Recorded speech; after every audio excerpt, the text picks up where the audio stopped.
Hallelujah! Magandang umaga sa ating mga kapatid dyan sa Jeddah at magandang hapon din sa aking mga kapatid dito sa Pilipinas at sa kay Kuya Bong, sa pamilya niya dyan sa Miami. Magandang umaga po sa inyo lahat.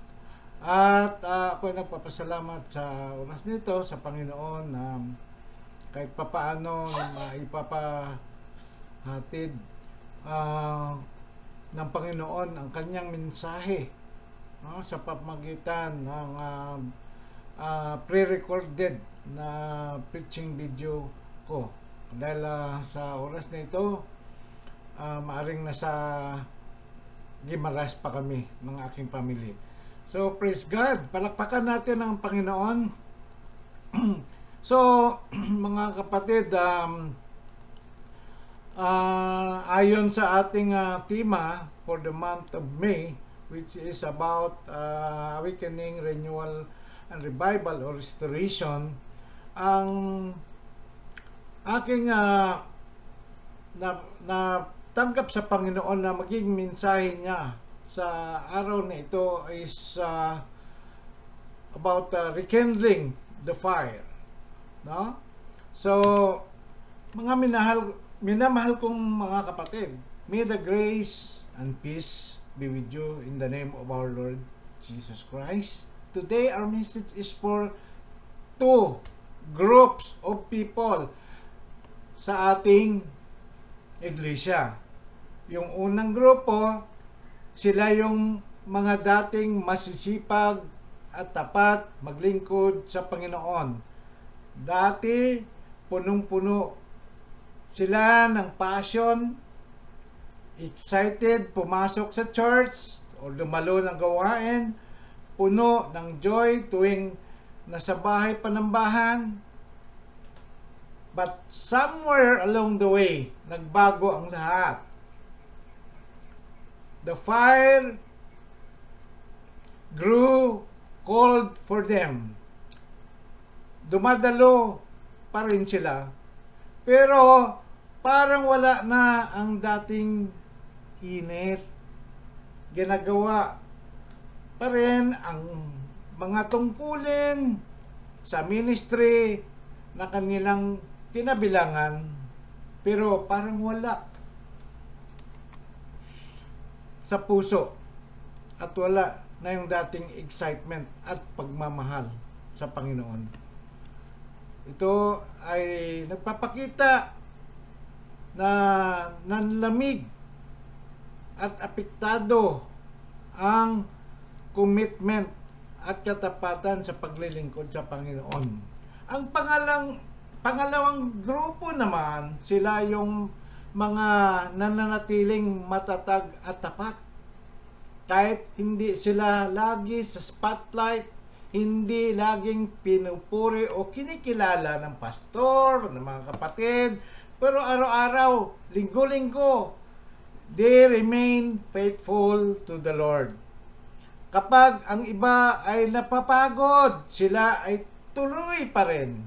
Kapag ang iba ay umaalis sa church, sila ay nananatili, naglilingkod ng walang reklamo, nagbibigay ng walang pag-alinlangan, maayos at tapat ang commitment kahit walang nakatingin.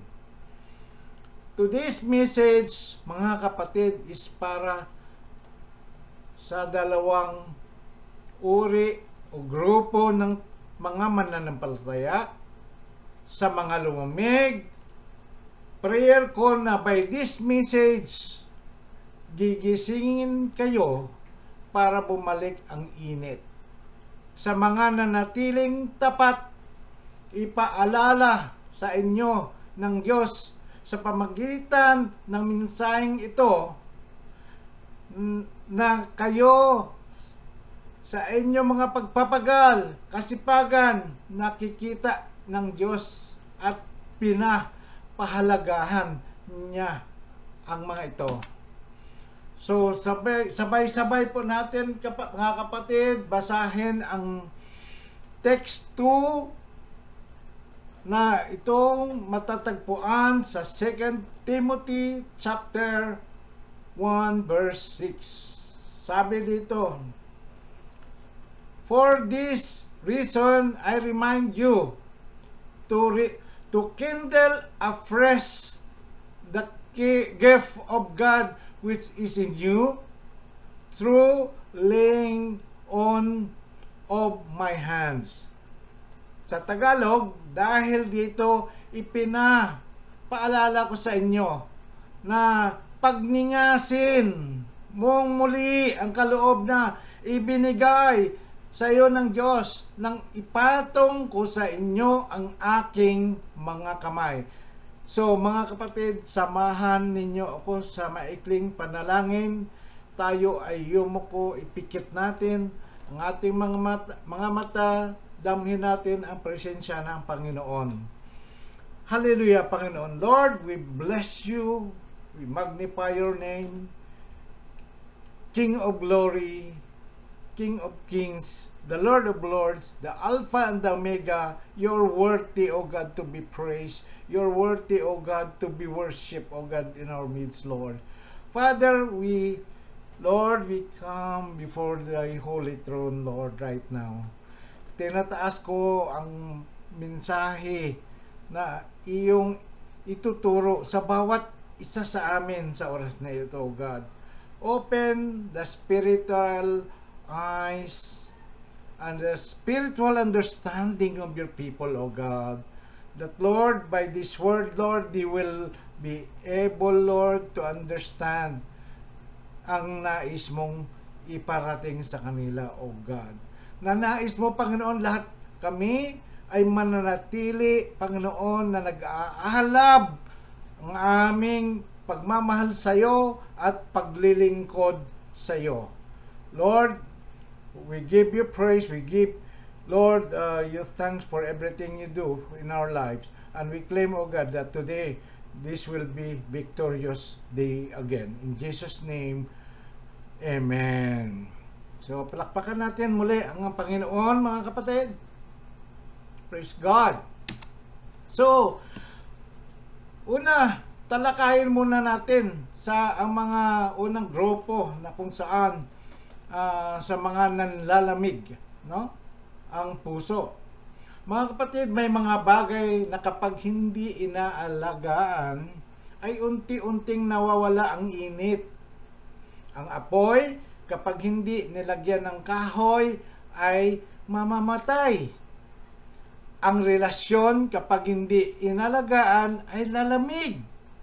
At ang spiritual life, kapag hindi pinangalagaan, ay manghihina.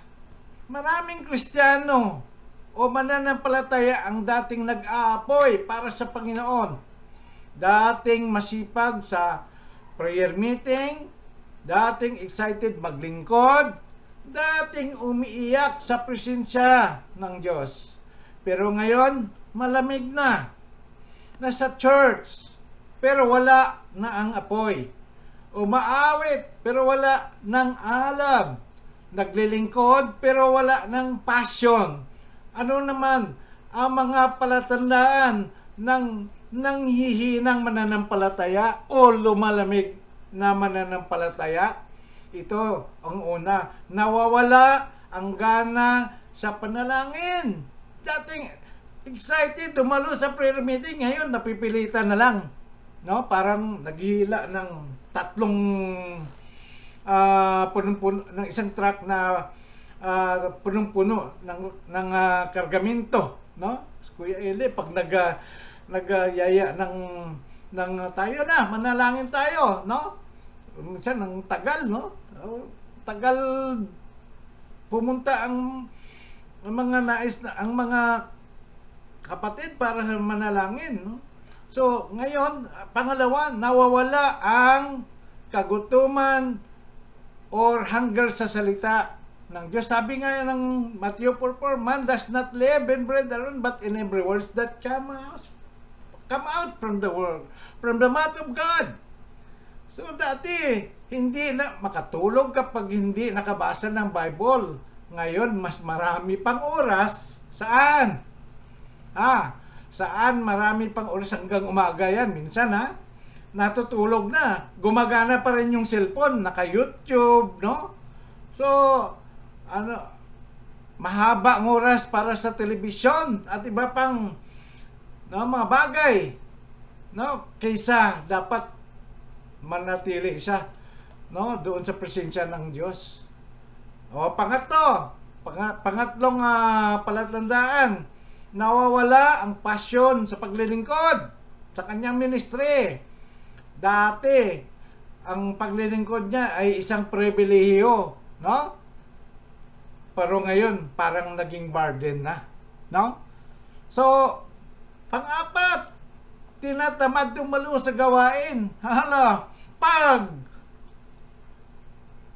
iniimbita, pag tinatawagan ng mga leaders o ng kapwa niya manggagawa, no, sa iglesia, maraming dahilan, no? May sakit, may maglaba, may trabaho, no? Dami. So, maraming dahilan. Kasi tinatamad actually, totoo. So, alam niyo mga kapatid, sinasabi ko to kasi naranasan ko na maging ganito, no? Nagtatago pa ako noon sa mga elders ng church namin, ng mga driver na sumusundo sa akin, no? Kasi at that time wala pang internet, wala pang FB Messenger nung ako ay tumanggap sa Panginoon, no? So, dumating yung panahon na ako ay nanlamig, no? So, nagtatago ako, dami kong dahilan. So, number 5, madali nang matukso at mapagod. Madaling makapasok, no? Makapasok ang discouragement sa kanya at bumigay sa kasalanan. So, parang uling na iniwan sa tabi, mga kapatid. Habang malapit sa apoy ang isang uling, mga kapatid, tingnan nyo. Kapag ang isang uling na umaapoy, tanggalin mo sa grupo ng uling na mayroong apoy. Mamamatay ang apoy ng uling na yan kapag umalis, no? O pag nalayo doon sa grupo. Pero kapag ito ay manatili doon sa grupo ng umiinit or umaapoy na uling, manatili ang kanyang init. Ganon din po tayo. Dapat tayo, dapat tayo doon palagi kasama natin, no? Pagdating ng Friday, kasama natin ang mga mananampalataya. No, katulad ng mga umiinit na mga kapatid natin, no? Mainit sa pagmamahal kay Lord at mainit sa paglilingkod kay Lord, no? Huwag tayo magpahila sa mga kapatid na or di kapatid o mga kaibigan natin sa labas na yun minsan hindi natin halata na tayo na ang sumusunod sa mga lakad nila, no? Dapat tayo ang magbigay ng encouragement sa kanila na tayo ay pag tuwing Friday pumupunta sa gawain, no, ng Panginoon. At ngayong araw, ang tawag ng Diyos sa mensaheng ating pinag-uusapan ngayon ay muling pagningasin ang apoy, no? Rekindling the fire. Tandaan mo kapatid, hindi pa tapos ang Diyos sa buhay mo. Kung ikaw man ay nanghihina, kung ikaw man nanlalamig, hindi pa tapos ang Diyos sa buhay mo. Hindi pa huli para manumbalik. Hindi pa huli para magliyab muli ang iyong puso sa paglilingkod at pagmamahal kay Lord. Maaaring ikaw ay nakaranas ng panlalamig noon or ngayon. It doesn't happen overnight. Unti-unti lang ito, parang kandilang unti-unting namamatay ang apoy hanggang sa halos wala ng liwanag. No, paano nagsimula ang panlalamig?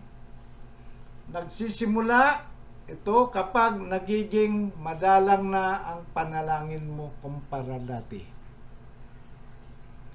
Nagsisimula kapag dumami na ang dahilan mo para hindi ka makadalo sa gawain or hindi ka makapaglingkod kay Lord. Nagsisimula kapag mas pinansin mo ang pagkakamali ng kapatid mo, ng pastor mo, no? Ang kanilang mga pagkukulang, no? Napapansin mo ang maliit na bagay sa kanila instead na ikaw ay tumingin kay Jesus Christ. Kasi sabi ng Bible sa Hebrew 12 verse 2, looking unto Jesus, the author and finisher of our faith. Mga kapatid, huwag tayong tumingin sa ating kapwa. Kahit pastor po yan. No? Kahit pastor po yan, mayroon ding time na sila po ay may problema. No? Mayroong kabigatan. No? May challenges, may trial. No? Kung hindi ka man minsan napansin ng iyong kapatid o ni pastor, huwag ka magtampo. No, wag magtampo. Hindi sabihin mo, ay hindi na ako dadalo sa sunod na Friday. Hindi ako pinapansin ni pastor. No? So, ang isa pang dahilan kung saan nagsisimula ang panlalamig, nagsisimula ang panlalamig kapag mas inuuna mo ang mga gawain sa mundo kaysa gawain ng Diyos. Ang sabi sa Revelation chapter 2 verse 4, may reklamo ako sa inyo. Sabi ni Jesus Christ yan, nawala na ang inyong unang pagmamahal. Ayan. Yan ang ugat ng lahat. Kapag humina ang pagmamahal mo kay Lord at sa kanyang gawain, lahat ay nagbabago. Ang paglilingkod ay nagiging pabigat na lang sa halip na ito ay dapat blessing. Kapag naglingkod ka kay Lord, you are serving the King of Kings. Tingnan mo, kung ikaw ay nagkaroon ng pagkakataon ng paglingkod ka kay King Faisal Hari o Presidente ng Pilipinas, no? It's great privilege kasi bakit? Isang namumuno, no?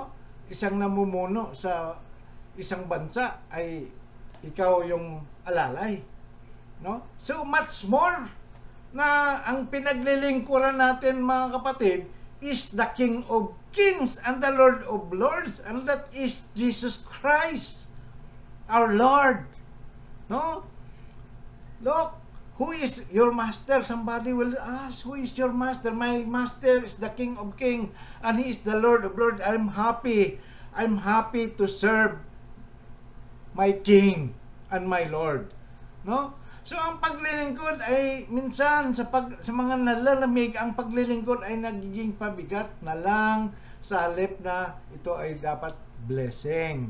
Ang pagsamba ay nagiging routine na lang sa halip na ito ay dapat maging kagalakan mo. Kasi nagsumasamba ka na, you enjoy in the presence of the Lord, because where there is a presence of God, there is liberty, there is freedom, there is deliverance, there is good things to happen. If you are near to God, God will become nearer to you. You can talk to your Father in heaven. No? Kapag ikaw malakas kay Lord, no? I believe, no? May magandang blessing na hindi ipagkait ng Lord sa iyo. So, Saan pa ang pipiliin natin? Better to become near to our God. Amen? So, noong unang panahon mga kapatid, ako naranasan ko to. No? Noong unang panahon, kasi noong unang panahon, nung maliit pa ako, wala pang kuryente, electricity na umaabot doon sa aming baryo, no?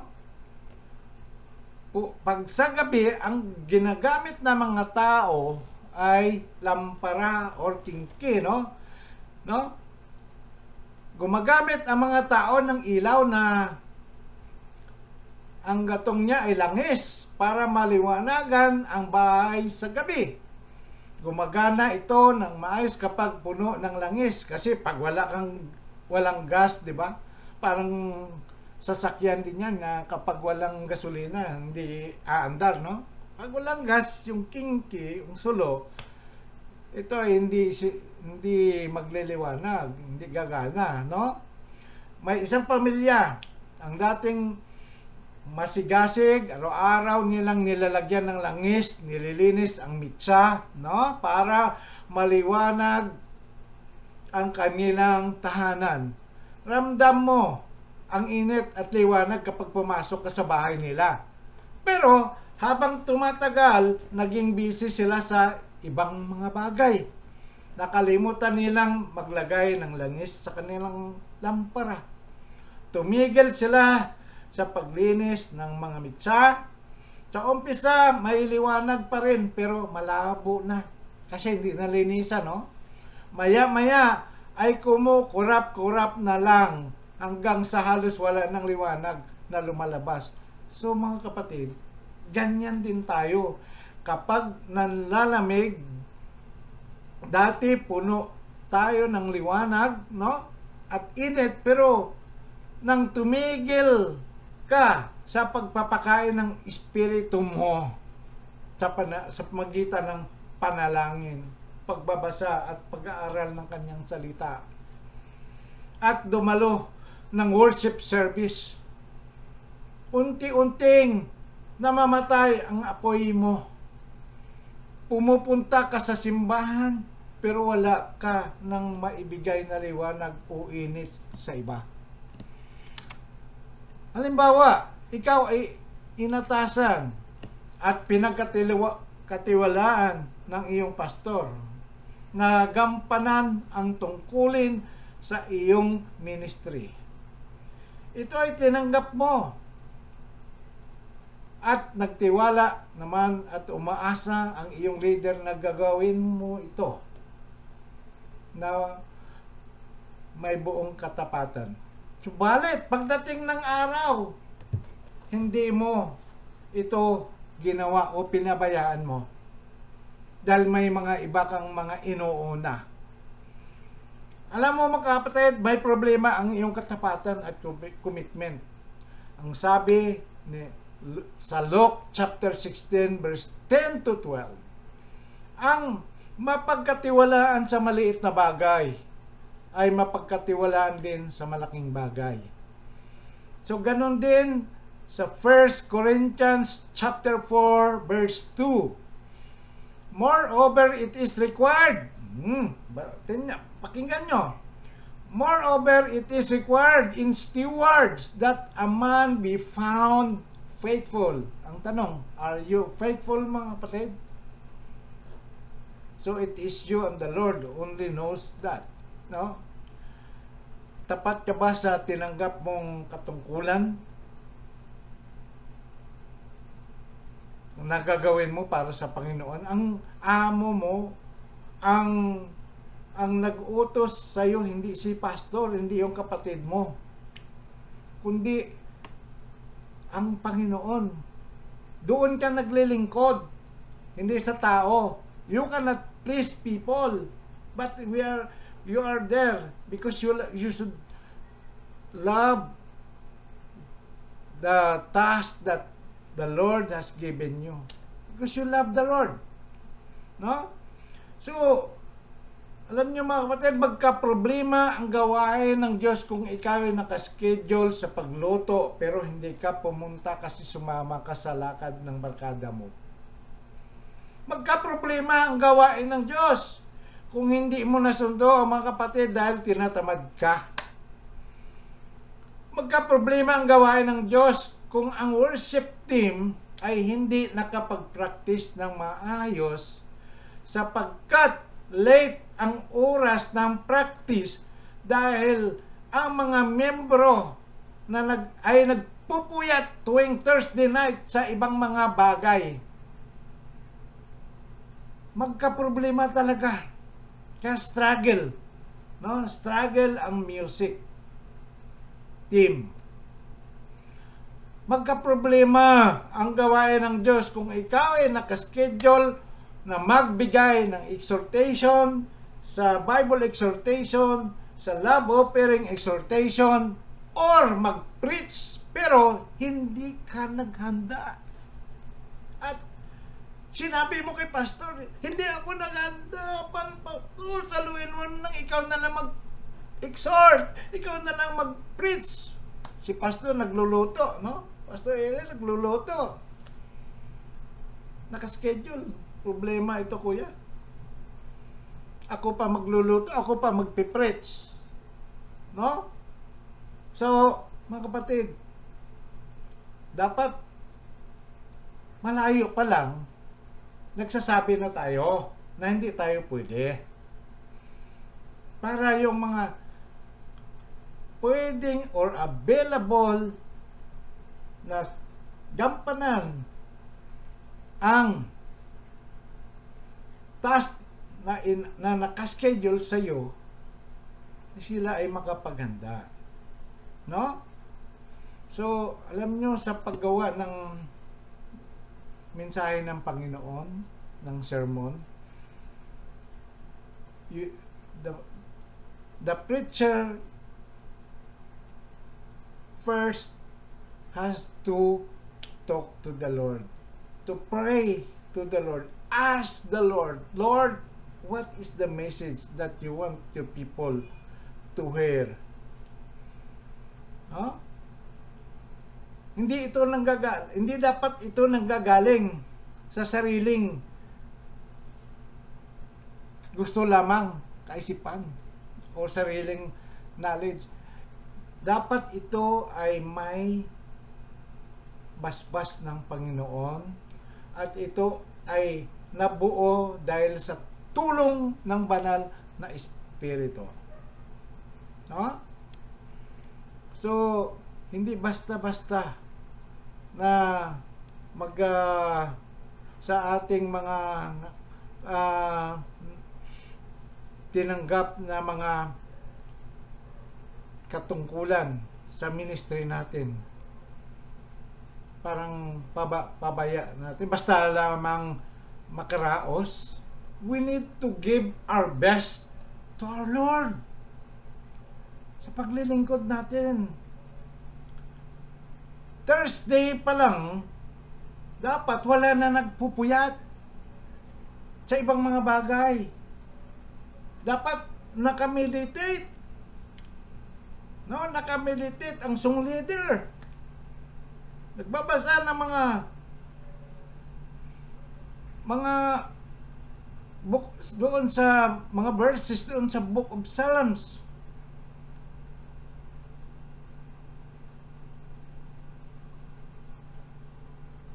This happened to many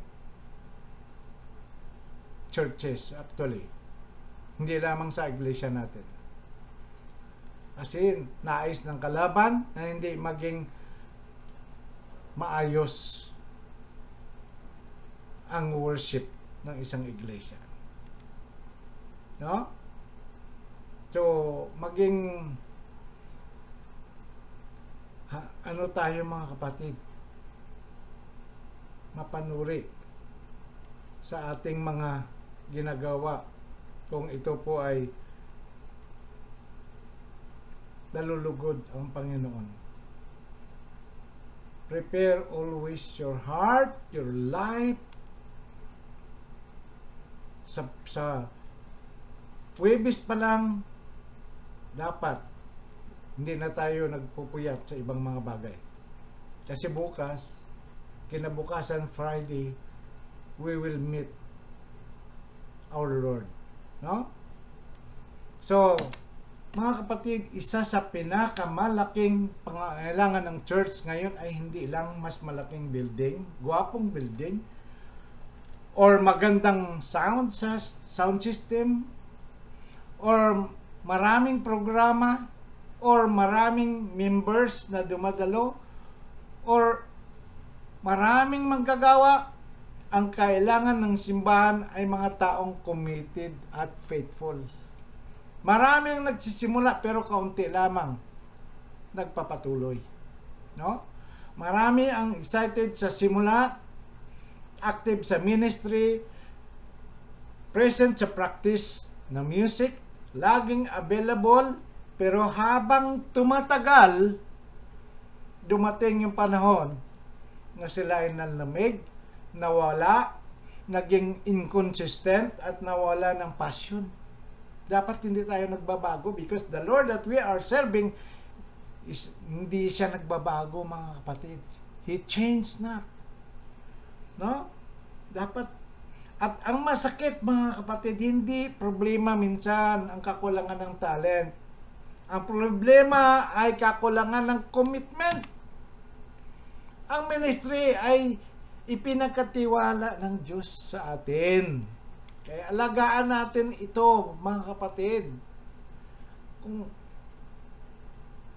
ang ministry mo ay nasa kitchen, nakita po natin kung gaano ka alaga ni Brother Marlon ang kitchen. No? Ganon din yung ibang mga kapatid natin sa iba't ibang ministry. Si Kuya Jok, naparami ang kanyang tungkulin dahil nakita namin na ang mga bawat binigay sa kanya na tungkulin, nagampanan niya, nagawa niya. No? Mga kapatid, lahat ng workers ng ating church ay may ipinagkitiwala ang Lord. Whether they are singer, musicians, usher, prayer warrior, media team, ang nag-ooperate ng computer natin, yung mga sa maintenance, at yung mga cell group leaders, kung mayroon man, ang mga nasa kitchen ministry, tulad ng mga cooks, dishwasher, ang sa transport ministry, mga drivers, no, transport coordinators, ang mga Bible study teachers, ang mga preachers, mga pastor, evangelist, at iba pa. Ito po ay ipinagkatiwala ng Diyos sa inyo, mga kapatid, sa atin, no? Walang maliit na ministry sa mata ng Diyos. Pantay-pantay ang tingin ni Lord sa mga ginagawa natin para sa Kanya. Ang isang relo gumagana dahil bawat maliit. Alam niyo, mga kapatid, yung relo na hindi di battery, no? Pag binuksan niya, napakaliliit yung mga spare parts niya na gumagalaw, no? May mga pangsyon, no? Ang isang relo gumagana dahil bawat maliit na parte gumagalaw. Kapag ang isang maliit na gear na ay tumigil, mga kapatid, maapektuhan ng buong relo, hindi nagagana. No? Kaya dapat lahat sila kumikilos, yung parts ng relo. Sabi nga doon sa Romans chapter 12 verse 4 to 5, "For as we have many members in one body, so we, being many, are one body in Christ." So, alam mo, mga kapatid, hindi kalooban ng Diyos na manatili tayong may problema sa panlalamig. No? Sabi doon sa Romans chapter 12 verse 11, huwag kayong maging tamad sa inyong gawain. Magningas kayo sa Espiritu habang naglilingkod sa Panginoon. So, hindi normal sa isang mananampalataya ang spiritually cold. Tinatawag tayo ng Diyos upang magliyab, maging umaapoy. No? Doon sa pag-aapoy natin, lumiliwanag tayo. So, paano muling pagningasin ang ating apoy doon sa mga nanlalamig? Number 1, mga kapatid, alalahanin mo kung saan ka nagsimula. Balikan mo ang panahon nung una mo nakilala si Jesus. Tandaan mo ang tuwa, kapayapaan at pagbabagong naramdaman mo. Tandaan mo kung bakit ka nagsimulang maglingkod dahil mahal ka niya at niligtas ka niya. That memory alone will rekindle your fire. Isang mananakbo ang nagsimula ng punong-puno ng lakas at determinasyon. Pero habang humaba ang takbo, napagod siya. Naging mabigat ang hininga. Nahapo siya, no? Humihingal. Nangina ang mga binti. At naisip niyang, ayoko na. Susuko na lang ako. Ayoko na magpatuloy. Pero biglang tumigil siya at inigunita kung bakit siya nagsimula. Inalala niya ang mga pangarap niya. Ang layunin ng karera at ang biyayang nasa dulo nito. Biglang bumalik ang lakas niya. Nakakuha siya ng bagong inspirasyon para magpatuloy. Kayo rin, mga kapatid, kapag inalala mo kung gaano kabuti ang Diyos sa buhay mo, babalik ang sigla mo. Pangalawa, mga kapatid, yung una kanina, paano muling pagningasin ang apoy. How to rekindle, no? How to rekindle the fire. Una, yung sinabi ko kanina, aalahanin kung saan ka nagsimula. Pangalawa, pagsisihan ang mga bagay na nagpapalamig sa atin. May reason kung bakit may reason, di ba? Kung paano tayo naging malamig. Sinabi doon sa Revelations 2:5, alalahanin mo kung saan ka nahulog, magsisi ka. No? Alalahanin mo kung saan ka nahulog at magsisi ka. Huwag kang mayang umamin, Lord, patawarin mo ako. Nalamig ang puso ko. Naiwan ko ang dating pagmamahal ko sa iyo. Ibalik mo po ang aking kagalakan. So, repentance is not just saying sorry. It is turning back to Him with your whole heart. You know, the restoration happened to that prodigal son. Nung siya po ay nagkaroon ng realization, nagkaroon po siya ng repentance na naalala niya, no, na ang ginawa niya mali. Kasi nakaranas siya ng gutom. Sabi niya, mabuti pa doon sa bahay ng kanyang ama. Ang mga servant doon, mga alipin doon, masasarap yung mga sagana at masasarap yung kanilang kinakain. Samantala siya, tumitiis, kumakain ng pagkain ng inalagaan niyang mga hayop. So, nagkaroon po siya ng repentance. Nagkaroon siya ng plano kung anong sabihin niya sa ama niya, na hihingi siya ng patawad. No? So, makita natin, nung siya umuwi, ni-restore ng kanyang ama ang kanyang status. No? Hindi siya tinakwil ng kanyang ama. Malayo pa lang siya. Andyang tuwang-tuwa yung kanyang ama nakaabang sa kanya at niyakap siya. Hindi na siya pinakinggan ng kanyang ama kung ano yung mga sinasabi niya na paghingi ng patawad. No? So, nais ng Panginoon, ganun din tayo mga kapatid, we need to have a true repentance. We cannot repent if kung hindi natin na-realize yung mali nating ginawa, no? So una, pagsisihan ang mga bagay na nagpapalamig sa atin, no? So ito yung pangalawa pala. Ang pangatlo, lagyan muli ng gatong ang apoy. Para, 'di ba? Literal, pag ikaw ay nagluluto at gumagamit ka ng kalang di kahoy o kalang di oling. So kapag konti lang yung kahoy mo, hihina yung apoy, 'di ba? So dapat gatungan mo siya. Dagdagan mo ng kahoy o di kaya uling, 'di ba? Sabi doon sa Acts chapter 2 verse 42, nanatili silang matatag sa turo ng mga apostol sa pagsama-sama. Ano ba itong mga gatong na makakatulong sa atin? Gatong spiritual.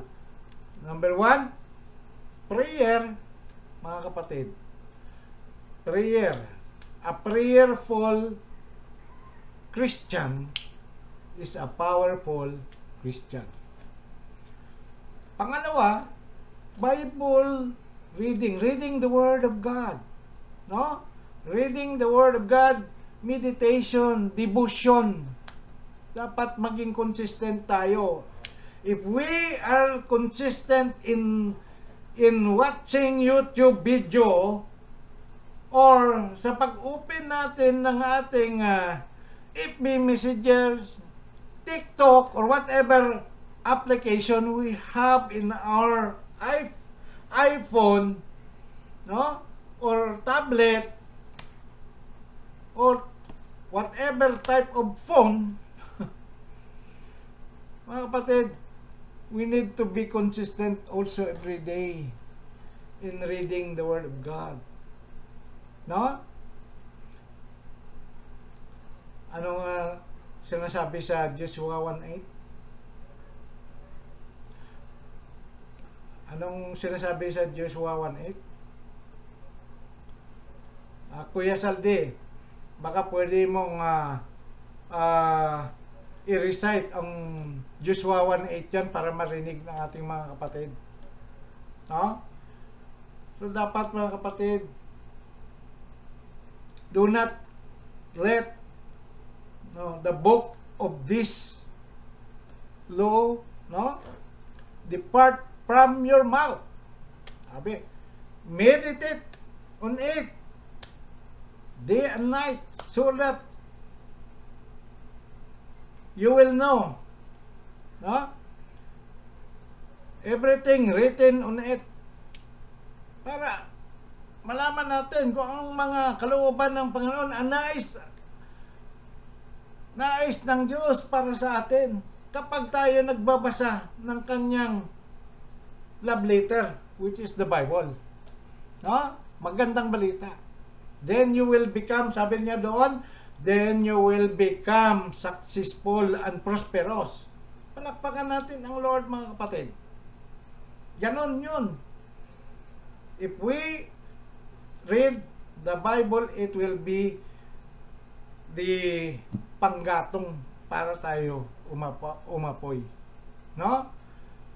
Ang pangatlo, number 1, prayer. Pangalawa, Bible reading. Reading the Word of God. Pangatlo, worship. You know, God created us to be worship, to worship Him. Sabi nga ng ating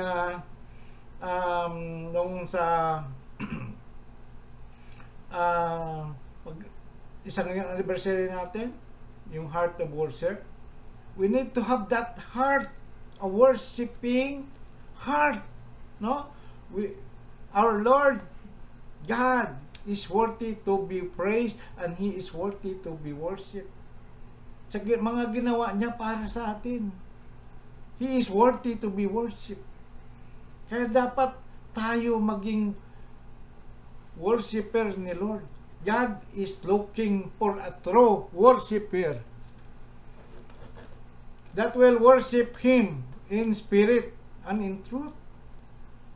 Kailangan magiging lifestyle natin, kasama sa lifestyle, Christian lifestyle o believers lifestyle natin ang pagiging worshiper. Awit tayo sa Kanya, Lord. Kahit simpleng worship song lang yung gagamitin mo, no? You worship the Lord. Hindi na kailangan mga komplikadong mga worship song para mo ma-worship si Lord, no?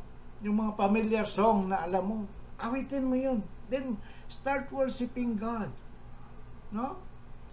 Being your lifestyle. Alam mo yun, pwede ka mag-worship kapag nakikinig ng mga worship song sa iyong habang nagda-drive ka.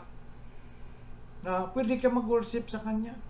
Mangusap ka kay Lord, purihin ka Diyos. Oh God, napakabuti mo. No? Yung pang-apat po, na panggatong para tayo liyab, no? Mag-alab ang ating apoy ay ang pagdalo ng fellowship. Siyempre, mga kapatid, katulad nung binanggit ko kanina, ang mga kasama mo, mga kapatid, mga bagay yan sila. No? Ang mga kapatid natin sa loob ng iglesia, kapag nagsama-sama tayo, sila po ay mga umapoy. Unless na mayroon diyang malamig, no? So, kapag tayo ay kasama po natin, ang mga kapatid naman na mananampalataya, mahawa din po tayo. Katulad nung binanggit ko kanina, para tayong uling, no? So, we need to attend every Friday fellowship or worship service, no? Yan ang makakatulong para maging on fire ka, no, sa Panginoon. Okay, panglima, fasting. Ayan, kailangan din natin mga kapatid i-practice po yan, ang fasting. Naalala po ba ninyo, mayroong kwento na inutosan ng Panginoon ang mga disciples to go, no, para mag-minister, tapos nag-report sila kay Jesus. Sabi niya, ano yung may mga kinast out sila ng mga demons, pero hindi nila na-cast out, no? So, ang sagot ni Jesus Christ, you can do that by prayer and fasting, no? So, because while you are fasting, lumalakas po ang spirit mo, no? Yung flesh mo humihina, no? Yung flesh mo, you know, makapangyarihan ang flesh, no? Yung nais ng ating laman, no? Lust of the flesh.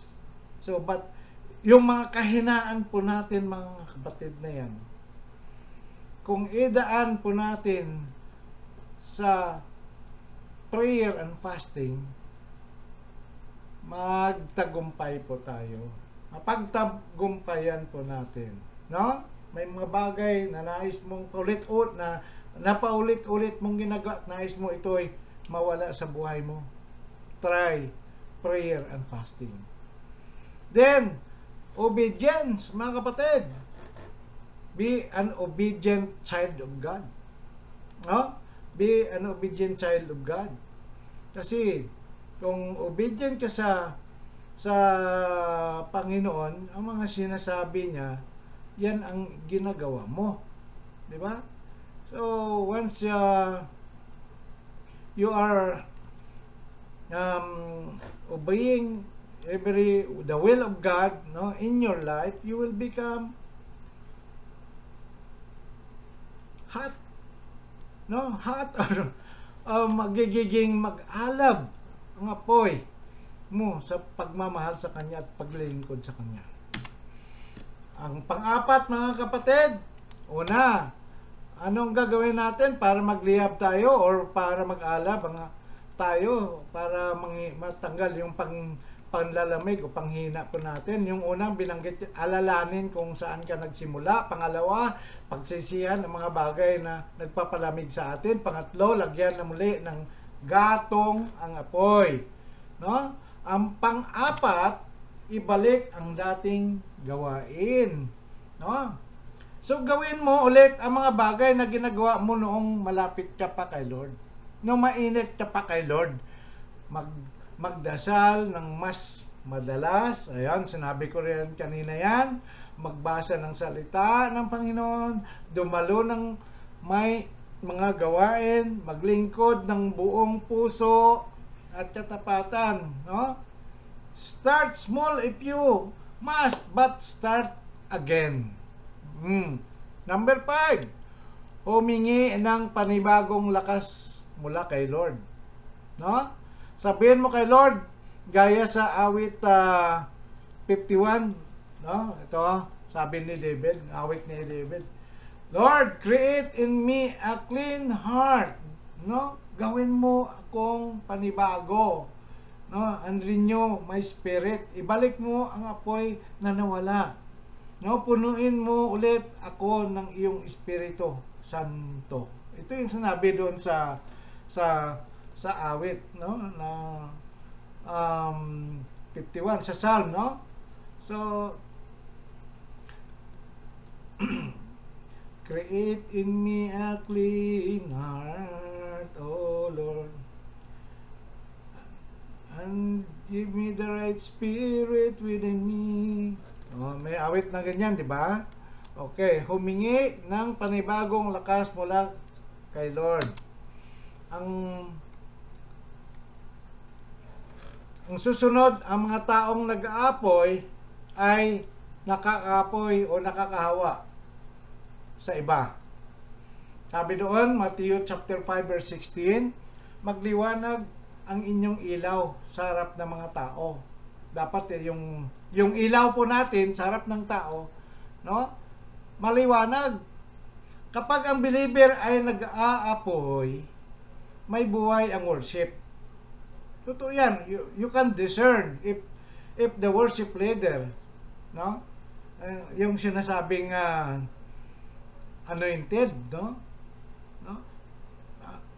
Umapoy ang worship leader namin.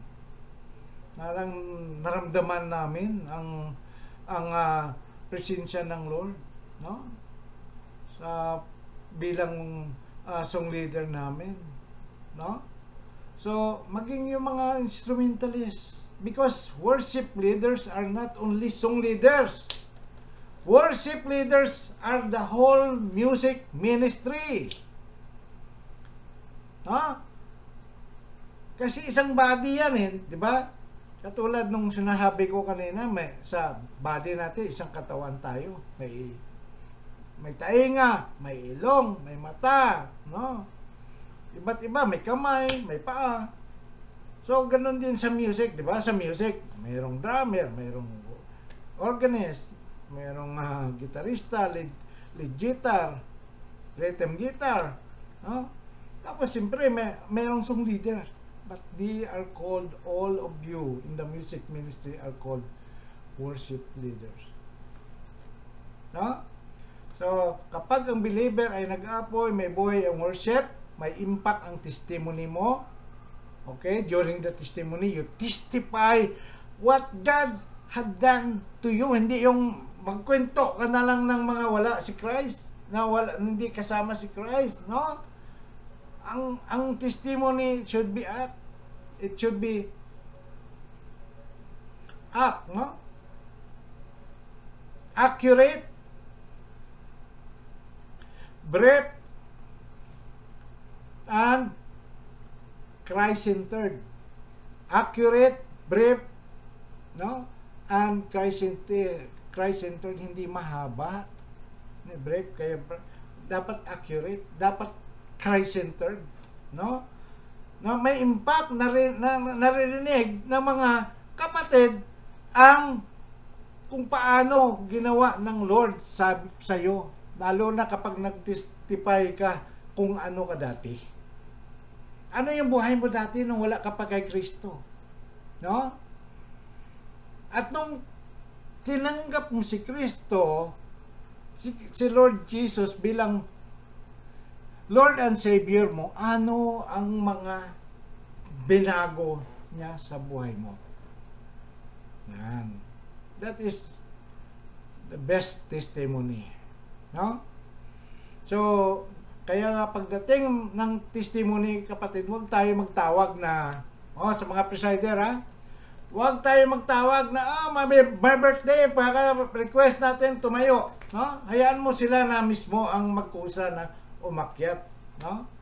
Para i-testify ko anong ginawa ni Lord sa kanila. Sa kanilang nakaraang taon. No? Lalo na, sa ganun din yon sa mga nagbabakasyon. Tinatawag ko si Kuya Joke.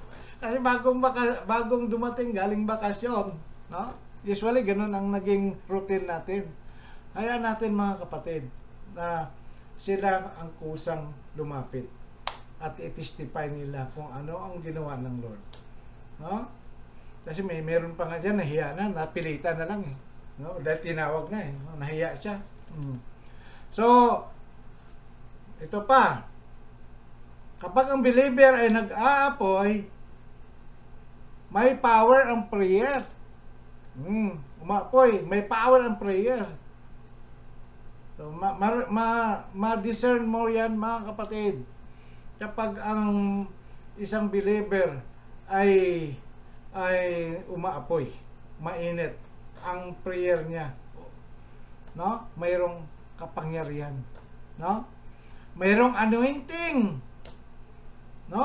Kapag ang believer ay nag-aapoy, mayroong anointing sa kanyang ministry. Whether it is you cook, may anointing si Kuya Marlon sa pagluto ng masarap na buro, no? May anointing si Kuya Jipoy sa pagmamaneho ng sasakyan. Napabilis ng kanyang pagsundo ng mga kapatid, no? May anointing yung mga kamay ng mga kapatid sa music ministry, sa pagtugtog. May anointing ang ating tagapagsalita, ang nagpipreach ng mga pastors. May maramdaman natin ang anointing sa kanila. May impact sa atin, sa mga nakikinig. Hindi yung mensahe na hindi malaman ng nakikinig whether saan ba ito papunta, ano ba object nito. May papuntang north, may papuntang south, may papuntang left, may pupuntang right. So dapat mayroong objective ang mga preacher sa pag-prepare nila ng sermon, no? Isa lang ang tinutumbok kung ano yon. Ang kanilang topic, doon lang siya mag-stick. So, ito pa. Ang Diyos, mga kapatid, ang pinagmumulan ng tunay na apoy. Sabi doon sa Leviticus chapter 6 verse 12 to 13, ang apoy sa altar ay dapat manatiling nagniningas, hindi dapat mamamatay. No?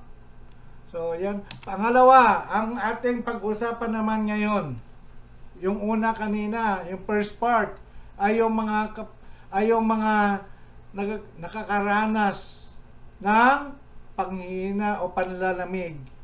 Ngayon, pag-usapan naman natin yung pangalawang grupo ng mga mananampate na kung saan ang mga nanatiling tapat at mainit sa pagmamahal at paglilingkod sa Panginoon. Tandaan mo kapatid, sabi ng 1 Corinthians chapter 15:58, kaya nga mga minamahal kong kapatid, magpakatatag kayo at huwag matinag. Maging masipag kayo palagi sa paglilingkod sa Panginoon dahil alam ninyong hindi. Ayan, pakinggan nyo ito yung dahilan. Dahil alam ninyong hindi masasayang ang inyong pagpapagal para sa Kanya. Masasayang kaya yung iyong pagpapagal, kapatid? Hindi. Sinabi ni Paul yan sa 1 Corinthians 15:58. Hindi masasayang ang iyong mga kasipagan, ang iyong mga effort sa paglilingkod kay Lord. Hindi mawala ng saysay. No? Ang inyong pagsakripisyo, mga kapatid, ay mahalaga sa Diyos. Nagbibigay ka ng oras, lakas, panahon, kaginhawaan. Minsan, tinatalikuran mo ang sariling mong pahinga sariling ginhawa, sariling plano para lang makapaglingkod kay Lord dahil mahal mo siya. Sa paningin ng tao, baka simpleng bagay lang ito. Pero sa paningin ng Diyos, ito ay napakahalaga. Naalala ninyo nung si Jesus ay nakatingin sa mga nagbibigay ng mga alay sa templo. Maraming mayaman ang nagulog na malaking halaga. Kaya sila ang napapansin ng mga tao, no? Yung mga nagbibigay ng malaking halaga, napapansin ng mga tao, no? So, pero may isang mahinang babae, mahirap na babae, na nagulog lang ng 2 kusing. Halos wala itong halaga sa paningin ng mga tao. Pero, sinabi ni Jesus, si Jesus nakapansin. Higit pa ang inalay ng babaeng ito kaysa kanilang lahat. Bakit? Dahil inalay niya ang buong pagkatao niya, ang lahat ng meron siya. Yung mga mayaman na yon, nagbibigay parang extra lang nila yon, no? Yung mga pinag-offering nila. Pero itong babaeng ito, halos buong meron siya, binigay niya, no? So ganyan din ang serbisyo ninyo, mga kapatid. Ganyan ang serbisyo ninyo kay Lord, no? Na kung pinaglilingkuran nyo si Lord, tinitingnan, alam ni Lord Jesus yan. Alam ng God. Kahit pagod ka sa trabaho at puyat sa pamimigay ng flyers, lalo na sa mga kapatid natin sa Petromin, umaga na umuwi, no? Ikaw ay pumupunta pa rin sa church upang sumamba at gampanan ng mabuti ang inyong tungkulin. Kaya nakaka-bless po yung mga kapatid natin na marinig natin, Pastor, alas 4 na ako umuwi, pero talagang pinilit kong makarating at dumalo sa gawain. Palakpakan natin yung mga kapatid na yan. Praise God for their life, no? Alam natin yung mga kapatid natin na yan. They are out of their comfort zone. Hindi na nila ginamit yon na maging alibay, na maging dahilan upang hindi sila makapunta sa church. Hindi. Alam nyo, kapag may mga tao hindi naniwala sa saying na ito, no? Nasabi, kapag gusto, maraming paraan. Kapag ayaw, maraming dahilan, no? Totoo po 'yan. No, totoo po 'yan. No? Kahit walang pupuri sa mga kapatid, no? Patuloy pa rin sila sa paglilingkod ng tapat sa Lord. Dahil alam nila, ang nakatingin sa kanila, ang piniplace nila si Lord, hindi tao. Sa paningin ng Diyos, yon ang pinakamagandang alay. Hindi ang dami, kundi ang pusong nag-aalay ng tapat.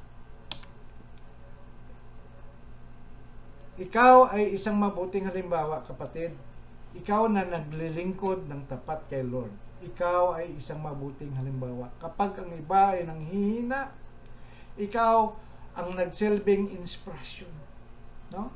May mga kapatid tayo na nakaka-inspire diyan, no? May mga kapatid tayo na nakaka-inspire. Kapag ang iba ay nawalan ng direksyon, ikaw ang gumagabay. Ang iyong katapatan ay nagsasabi sa iba, tingnan mo siya, kaya niyang magtiyaga. So, kaya ko rin ito. No? May isang parola na nakatayo sa matarik na bato sa tabi ng dagat. Alam mo yung parola? Yung ilaw nagga-guide sa gabi sa mga barko, no? Araw at gabi, kahit bumubuhos ang malakas na ulan, umampas ang malakas na alon, at umiihip ang malakas na hangin, hindi ito tumitigil sa pagbibigay ng liwanag. Para sa mga marino sa gitna ng madilim na karagatan, yan ang kanilang pag-asa. Kung wala ang liwanag ng parula, maliligaw sila at babangga sa panganib. Ikaw na tapat sa paglilingkod, kapatid, no? Ikaw tapat maglingkod kay Lord. Ikaw ay isang parula. May mga kapatid na nalilito, napapagod, malapit ng sumuko. Kapag nakikita ka nilang nanatiling matatag, binibigyan mo sila ng pag-asa at gabay para huwag din susuko sila. Sigurado mga kapatid, ang iyong gantimpala kay ikaw na naglilingkod kay Lord. Sabi ni Jesus sa Matthew chapter 25 verse 21, "Well done, thou good and faithful servant.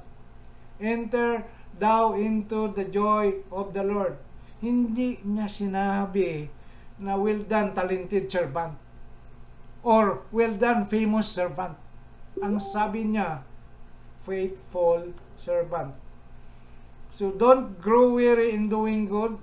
Ang inyong gantimpala ay hindi lang dito sa lupa, ito ay walang hanggan.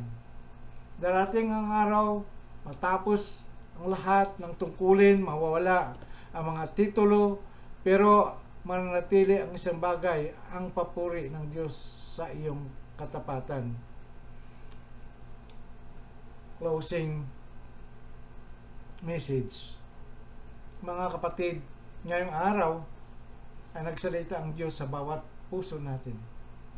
Sa mga lumamig o nanghihina, huwag kang manatili sa kalagayang ito.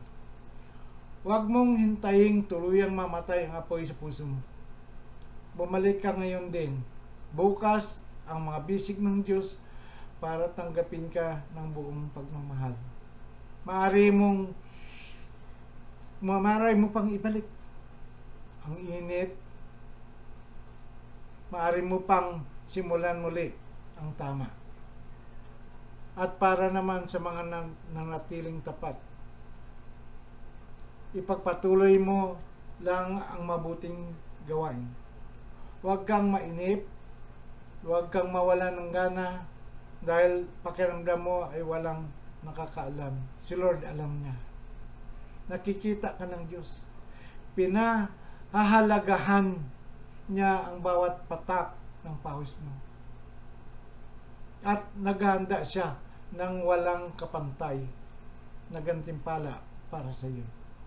Tayo ay isang pamilya sa TCFIM. Ang mga matatag ay magpapalakas sa mahihina. Ang mga mahihina ay dapat tumanggap ng lakas mula sa matatag. Sabihin natin ngayon, hindi ako magpapalamig, hindi ako susuko, magiging tapat ako kay Lord hanggang sa huli. So mga kapatid, maraming salamat sa Panginoon. Samahan ninyo ako sa panalangin. Maraming salamat sa Panginoon sa salita na kanyang ibinahagi sa pamagitan ng kanyang lingkod sa araw na ito. Lord, thank you, O God, for your faithfulness. Thank you, Holy Spirit, for helping me. Lord, it is not me who speak today. It is you, Lord, who gave me this message, O God. I pray that you will keep the message, Lord, that your people heard today. Lord, silihan mo ito ng banal na dugo ni Jesus Christ, na hindi ito manakaw ng mga kalaban. Lord, ito, Panginoon, magamit, Lord, ng mga kapatid. Thank you, O God. I know you have the purpose why you choose this message to be teach to your people. I pray, Father God, sa lahat ng mga kapatid ko, Lord, dito sa TCFIM, you will continue to rekindle the fire in their hearts, O God, na maging patuloy, Panginoon, ang pag-aalab ng kanilang puso sa pagmamahal at paglilingkod sa iyo. Gampanan ng mga workers, Lord, ng mayroong katapatan ang anumang mga tinanggap nilang Lord, ng mga duties and responsibilities, that it will help, Lord, para sa ikakalago ng aming iglesia, O God. Father, you know the needs of your people, O God, because you are the God who is an all-knowing God. Father, I pray, Panginoon, in the mighty name of Jesus, that you will release, Lord, the blessing, Lord, not only in financial, not only in material things, Lord, but yet, Lord, I speak blessing to all your people, O God, in TCFIM, O God. Lord, I believe, Lord, that you are alive. You are the God that never change. You are the God of, Lord, of provision. You are the God of love. Father, continue to embrace your people, O God. You will never leave us nor forsake us, O God. Lord, today, Lord, I claim, O God, that your people are blessed. In the mighty name of Jesus, Father, this is what I pray. Amen and amen. Palakpakan natin ang ating Panginoon, ang Diyos na buhay. Praise God.